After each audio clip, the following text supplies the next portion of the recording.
Halo kakak, ketemu lagi bersama saya dalam mata kuliah Algoritma dan Pemrograman 1, di mana untuk materi hari ini adalah mengenai variabel, tipe data, operator, dan mekanisme input dan output.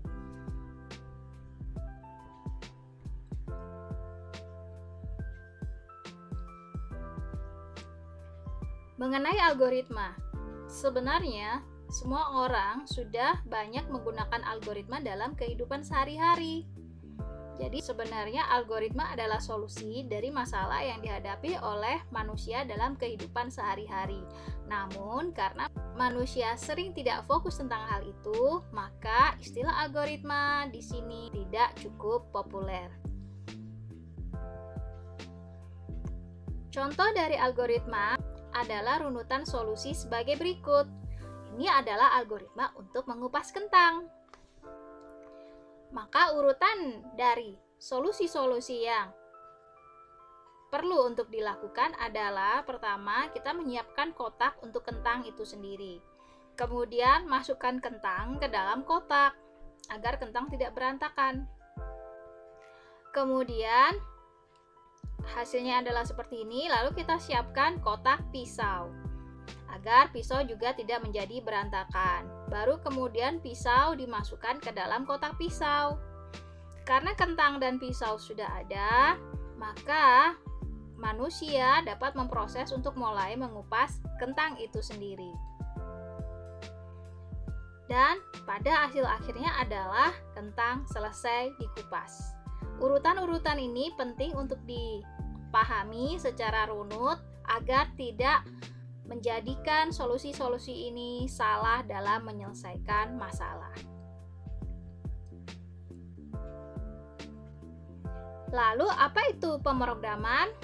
Pemrograman itu merupakan runutan dari algoritma yang kita buat, kemudian dipetakan menjadi program komputer untuk kemudian dieksekusi oleh komputer.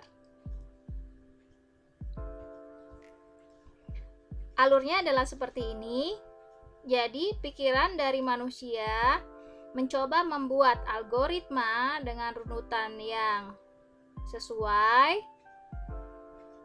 Kemudian dari algoritma ini akan dituliskan menjadi kode program komputer yang kemudian dilakukan kompilasi dan eksekusi oleh komputer menjadi sebuah program komputer. Ini adalah contoh dari program dengan menggunakan bahasa C. Untuk pertama kali biasanya disebut dengan program Hello World. Tapi untuk kakak-kakak semua yang sudah mencoba program Happy Happy untuk minggu kemarin, pasti sudah memahami ataupun mencoba program sejenis ini. Nah, maka program tadi akan dimasukkan ke dalam compiler atau kompilator untuk diubah menjadi bahasa mesin, sehingga bahasa mesin itu dapat dipahami oleh komputer dan dieksekusi, sehingga komputer dapat menjalankan perintah sesuai dengan yang manusia inginkan. Jadi di sini ada peran kompilator yang melakukan kompilasi dan pembuatan program application atau eksekusi.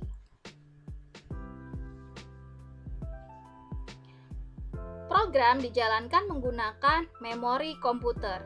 Jadi, ketika program belum dibuat, kita bisa membayangkan bahwa ada sebuah lapangan yang kosong, belum ada apa-apanya.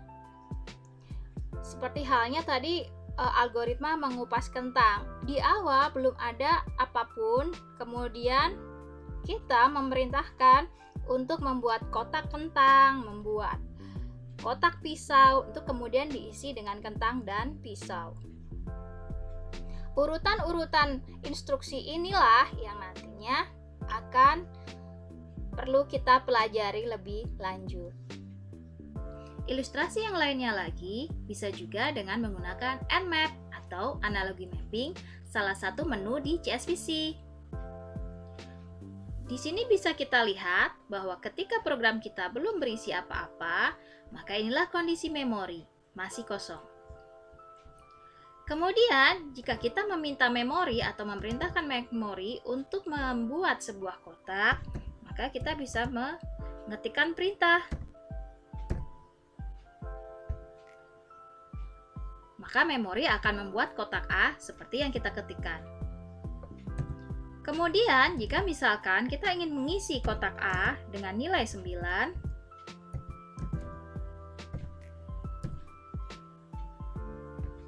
maka memori akan mengisi kotak A dengan nilai 9. Begitulah ilustrasi jalannya program di memori.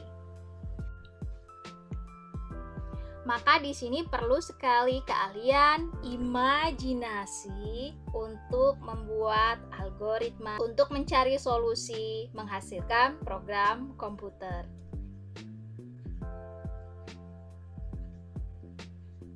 Yang pertama, kita berkenalan dengan yang bernama variabel. Kita harus memahami aturan main dari variabel ini sendiri, di mana variabel dapat diimajinasikan sebagai sebuah tempat untuk menyimpan nilai. Atau dalam logika kita bisa dapat membayangkannya seperti ini. Di mana kotak ini kita beri nama bil bulat dan menyimpan sebuah angka 9. Yang perlu diingat dari sebuah variabel adalah variabel hanya dapat menyimpan satu nilai. Maka jika ingin memasukkan nilai yang lain ke dalam variabel yang sama, maka nilai sebelumnya akan hilang. Ini adalah ilustrasi dari variabel, sebuah kotak.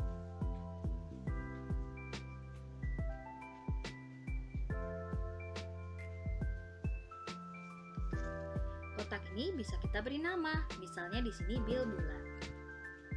Dan diisi dengan nilai, misalnya 9.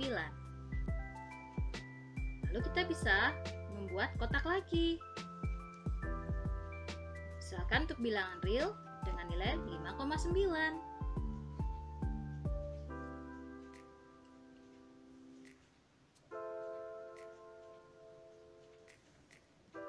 Kemudian kita bisa membuat kotak bilangan bulat yang lain bernama A dengan nilai 5.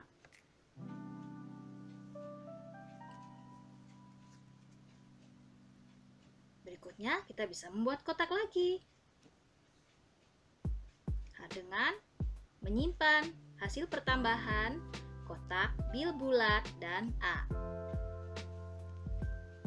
Maka kotak hasil berisi nilai 14.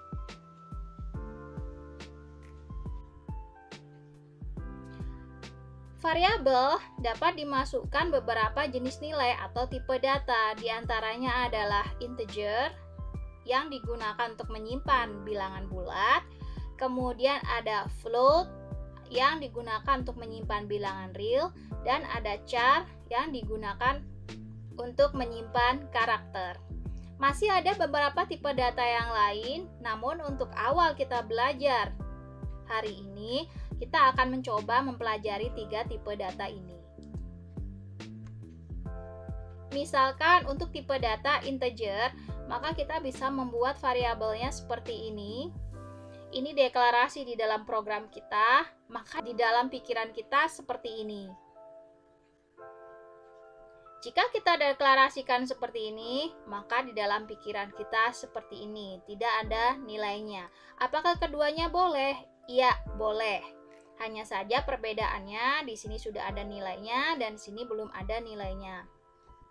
Namun, ini tergantung pada kompilator yang kita gunakan. Karena kompilator seringnya memasukkan angka random kepada deklarasi yang seperti ini. Sehingga sebenarnya ada nilai di sini yang dirandom dari kompilator.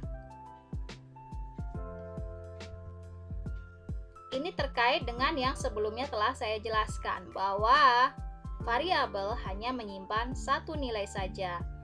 Maka jika tadinya berisi 9, kemudian ingin kita masukkan angka 12, maka nilai 9 yang sebelumnya menjadi hilang dan digantikan oleh 12. Jadi prosesnya adalah menimpa. Lalu bagaimana Ibu kalau saya ingin menyimpan 9 dan 12? Maka perlu ada dua variabel, di mana satu variabel menyimpan angka 9 dan variabel yang satu lagi menyimpan angka 12. Ini adalah contoh untuk variabel float di mana menyimpan bilangan real. Kita perlu melihat bahwa cara penulisannya adalah seperti ini dan menggunakan titik untuk nilai di belakang koma. Karena ini adalah tipe data yang dibuat dengan default negara luar, maka koma di sini menggunakan titik. Untuk aturan yang lainnya sama dengan variabel dengan tipe sebelumnya, yaitu integer.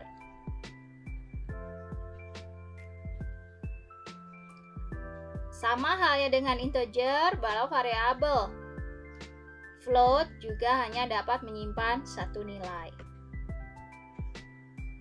Berikutnya adalah untuk tipe char, maka cara mendeklarasikan variabel adalah dengan template berikut, tipe data dan nama variabel, atau tipe data, nama variabel sama dengan nilainya. Contohnya adalah seperti ini. Jika tipe char dengan kotak bernama karakter dan nilainya adalah huruf A besar. Perlu diingat bahwa tipe data karakter hanya dapat menyimpan satu huruf saja. Namanya juga karakter, sehingga hanya dapat menyimpan satu karakter saja. Kemudian kita berkenalan dengan operator aritmatika. Di dalam pemrograman ada beberapa operator aritmatika seperti tambah, kurang, bagi, dan kali. Kemudian ada modula atau sisa pembagian. Kita menggunakan karakter persen untuk menyatakan modula. Bagaimana modula ini? Modula itu contohnya misalkan 7 modula 2, maka hasilnya adalah 1. Kenapa? Karena 7 jika dibagi 2, maka hasilnya adalah 3, namun sisa 1. Bagaimana jika 0 mod 2, maka hasilnya adalah 2, karena 0 dibagi 2, sisanya adalah 2. Atau bisa jadi misalkan 3 dimod 8, maka hasilnya adalah 3 karena 3 tidak bisa dibagi 8, hanya menghasilkan 0 kali 8, maka sisanya adalah 3. Kemudian kita perlu berkenalan dalam menuliskan kode program dengan yang dinamakan komentar. Komentar ini digunakan untuk memperjelas program yang kita buat. Langkah-langkahnya seperti apa saja, kemudian nama kita sebagai programmer dari program ini, deskripsi program, bisa juga digunakan untuk memberikan penjelasan-penjelasan kepada orang lain yang membaca kode program kita. Nanti dalam kuliah ini, janji evaluasi akan diketik menggunakan komentar ini. Jadi dalam pemrograman, komentar tidak dieksekusi oleh kompilator, sehingga kita dapat menulis apa saja di dalam komentar. Apa beda dari komentar yang ini dan ini? Komentar yang pertama menggunakan slash. Ini hanya dapat digunakan jika komentarnya ada dalam satu baris.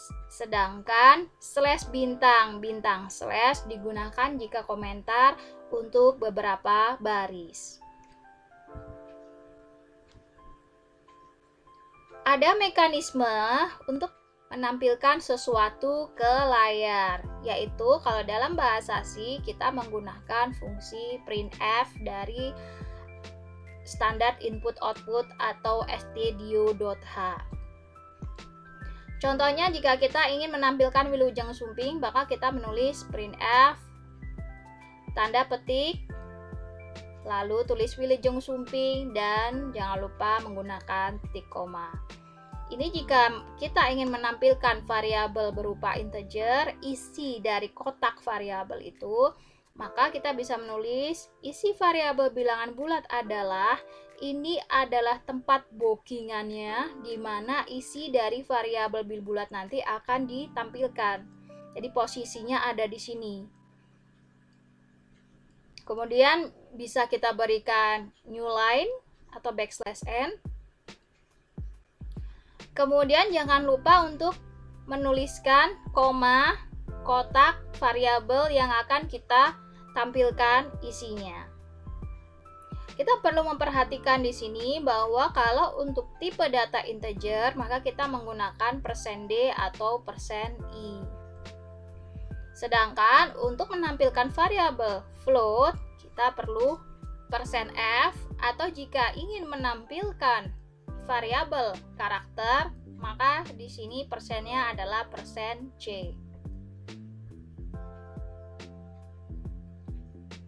Lalu bagaimana jika dalam bahasa pemrograman C untuk menerima masukan dari user untuk dimasukkan ke dalam kotak variabel? Maka kita menggunakan scanf, di mana ini untuk tipe data yang seperti tadi di printf, %d untuk integer, %f untuk float, dan %c untuk karakter. Kemudian di belakangnya adalah nama dari kotak yang ingin kita jadikan tempat untuk menerima masukan dari user. Jangan lupa untuk scanf di sini ada karakter dan. Jangan pernah lupa untuk melakukan ini karena bisa jadi akan menimbulkan error pada program. Jadi untuk menghafalkannya, kita bisa menggunakan jargon printf jomblo, scanf ada pasangannya. Karena di printf tidak menggunakan dan, sedangkan di scanf menggunakan dan. Ingat, printf jomblo. Jomblo bahagia.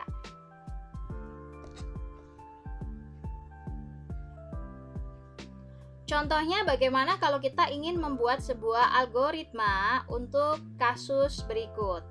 Misalkan kita diminta untuk membuat program yang mampu menambahkan 2 buah bilangan.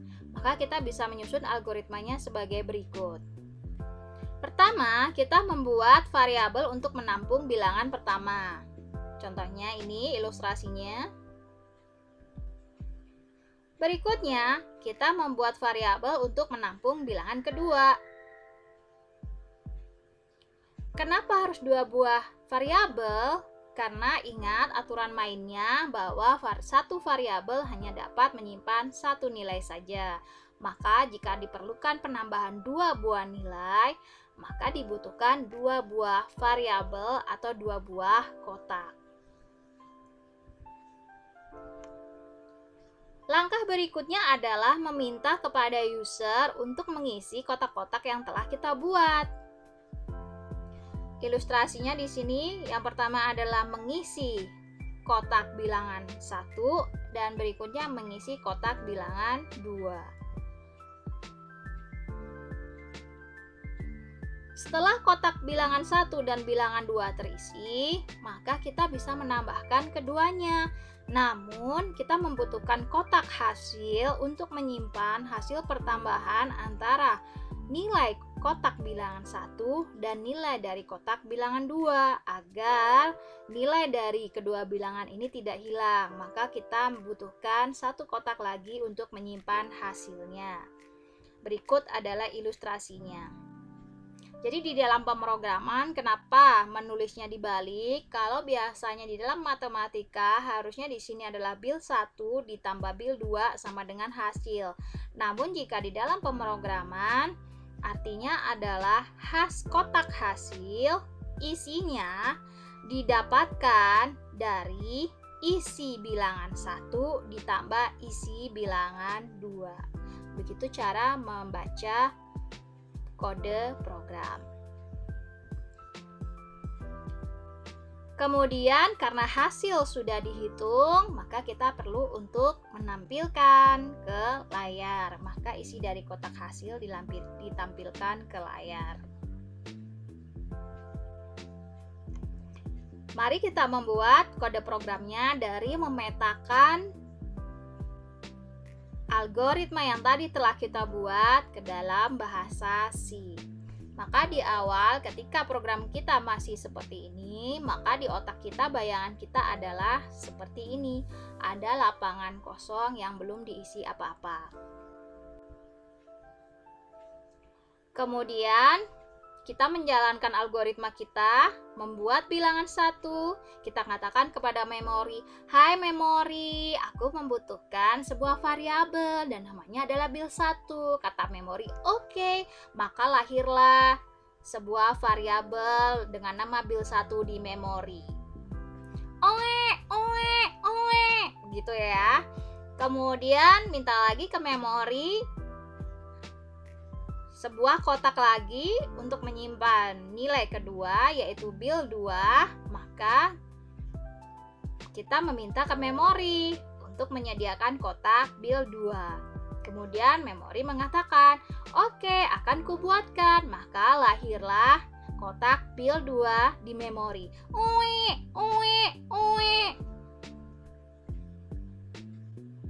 Berikutnya adalah meminta masukan user untuk kedua kotak yang telah kita buat. Maka kita menampilkan menggunakan printf, menampilkan masukan bilangan pertama. Kemudian kita scanf, meminta masukan dari user untuk dimasukkan ke dalam kotak bil1. Kemudian ada lagi kita meminta kepada user untuk memasukkan bilangan untuk kotak kedua dan nilainya akan dimasukkan ke dalam kotak kedua.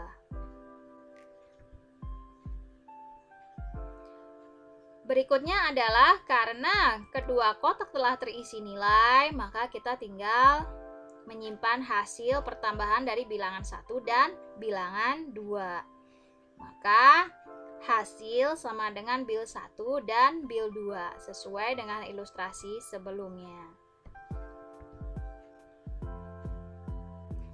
Kemudian karena hasil sudah diisi, kita tinggal menampilkan hasil ke layar dengan kode program seperti ini. Maka hasil akan ditampilkan ke layar. Dengan demikian, maka hasil program kita akan seperti ini. Silakan dicoba. Kakak-kakak semua dapat melakukan pause pada video ini, kemudian mencoba untuk membuat kode program ini.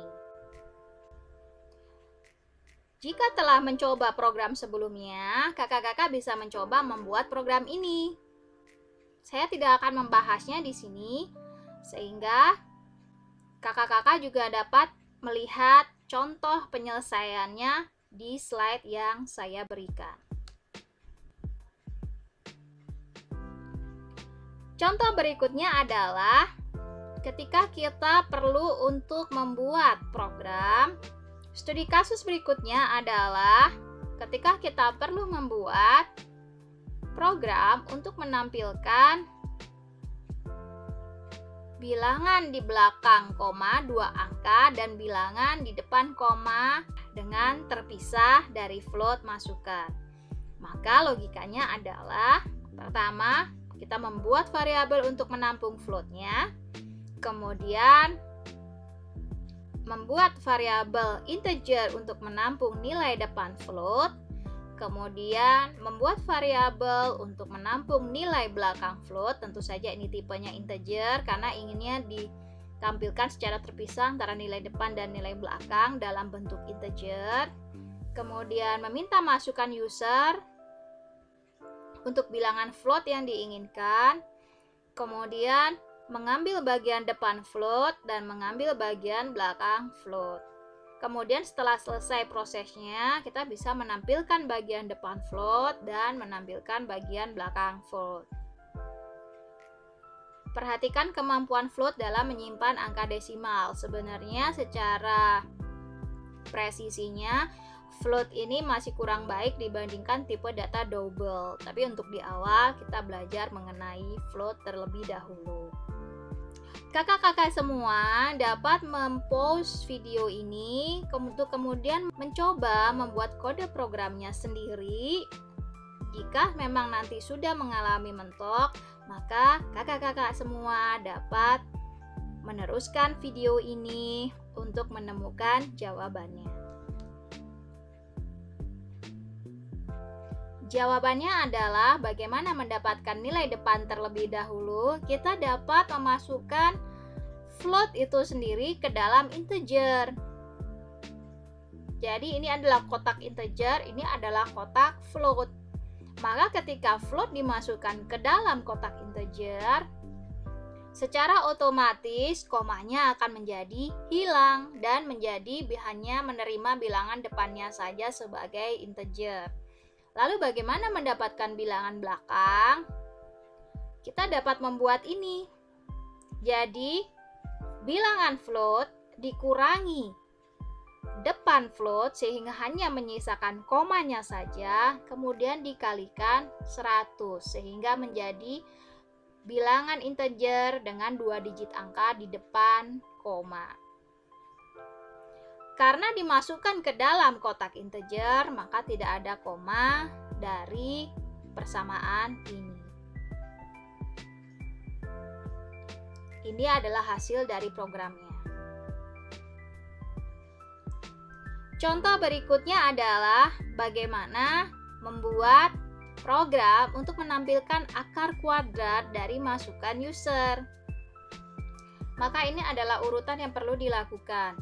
Pertama, membuat variabel untuk menampung nilai integer, kemudian membuat variabel untuk menampung nilai akar kuadrat. Tentu saja ini menggunakan float karena akar kuadrat biasanya mengandung koma untuk angka-angka tertentu. Kemudian membuat variabel untuk menampung nilai kuadrat karena di sini diminta kuadrat dan hasil akar kuadrat. Kemudian meminta masukan dari user untuk bilangan integer, kemudian menghitung akar kuadrat dan menghitung kuadrat. Menampilkan hasil akar kuadrat dan menampilkan hasil kuadratnya. Kalau kita ingin menghitung kuadrat, maka kita perlu mengalihkan dua buah bilangan yang akan kita hitung kuadratnya. Namun bagaimana dengan akar kuadrat? Kita perlu menggunakan yang namanya library atau pustaka. Di sini kita tambahkan library-nya adalah math.h untuk dapat mengakses fungsi sqrt. Sqrt ini adalah square root, jadi akar kuadrat. Kita tinggal memasukkan nilai yang akan kita cari akar kuadratnya, kemudian fungsi ini akan menghasilkan hasil akar kuadrat dari bilangan masukan, kemudian untuk dimasukkan ke dalam kotak akar. Ini adalah cara untuk menampilkan float sebagai dua angka di belakang koma. Maka kita menulisnya seperti ini artinya adalah dua angka di belakang koma. Jika di sini kita berikan nilai 4, maka yang keluar nanti adalah 4 angka di belakang koma. Ini adalah hasil dari program kita. Mari mencoba. Ingat bahwa jika kita benar-benar paham, maka ketika soalnya itu konsepnya masih sama, hanya diubah-ubah untuk beberapa sisi, harusnya kita bisa menyelesaikannya. Maka soal-soal ini bisa digunakan untuk latihan ya kakak. Rahasia untuk dapat melalui algoritma dan pemrograman adalah aksi yang istiqomah atau konsisten untuk setiap minggunya. Yaitu dengan apa kakak? Latihan, latihan, latihan, dan terus latihan. Maka perlu sekali untuk menjaga semangat agar kakak-kakak semua tetap semangat untuk mengerjakan latihan-latihan. Di CSPC juga sudah disediakan beberapa latihan dasar. Coba saja kerjakan yang konsepnya telah dijelaskan. Namun Jika belum, kakak-kakak bisa simpan latihannya untuk nanti. Ini adalah sebuah kutipan dari Louis Zamperini, di mana bagus untuk kakak-kakak semua karena kakak-kakak semua sudah melalui perjalanan yang cukup panjang sehingga layak untuk ditempatkan di ilmu komputer UPI. Maka kakak-kakak dapat menentukan jalan ninja kakak-kakak untuk akhirnya dapat menang dalam perjalanan menuju finish nanti, yaitu wisuda.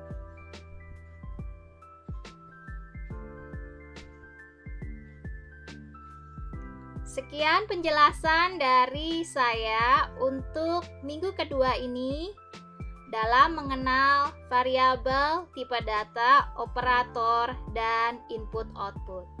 Semoga dapat dipahami ya kakak. Sampai ketemu lagi.